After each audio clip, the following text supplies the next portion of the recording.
त्या दिवशी कोणीतरी आमच्या बाबासाहेबांच्या जयंतीमध्ये गर्दीचा फायदा उचलत त्या औरंगजेबाचा फोटो घेऊन नाचत होतं. तुम्ही आमच्या बाबासाहेबांची बरोबरी त्या औरंगजेबासोबत करू बघताय काय? बाबासाहेबांनी भारत पाकिस्तान फाळणी या पुस्तकामध्ये स्पष्ट लिहून ठेवलंय, औरंगजेब हा क्रूर आक्रमक राज्यकर्ता होता ज्याने कित्येक भारतीयांची कत्तल केली आणि मंदिरे पाडली. मित्रांनो, याच औरंगजेबाने बुद्ध मूर्तींना गैर इस्लामिक आहे म्हणून पाडलं होतं. याच्याच काळामध्ये कित्येक आया बहिणींची आबरू लुटल्या जात होती आणि भारतामध्ये अराजकता माजली होती, तेव्हा तुमची, आमची, त्यांची आणि सर्वांची सुटका छत्रपती शिवाजी महाराजांनी केली. म्हणून आम्ही जेवढं बाबासाहेबांना मानतो तेवढं छत्रपती शिवाजी महाराजांना सुद्धा मानतो. मित्रांनो, मी मुस्लिम विरोधी नाही आहे, पण जो औरंगजेब स्वतःच्या भावंडाची बेरहमीने कत्तल करतो, स्वतःच्या वडिलाला कैदखान्यात टाकतो आणि मरता क्षणी पाणी सुद्धा पाजत नाही, तो आपला आयडॉल असू शकतो का?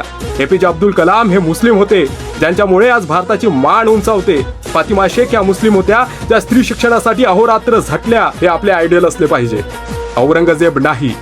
जय भीम, जय शिवराय, जय एपीजे अब्दुल कलाम आणि जय फातिमा शेख सुद्धा, पण औरंगजेब नाही, अजिबात नाही.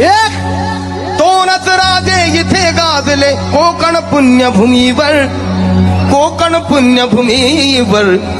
एक त्या रायगडावर, एक तबदार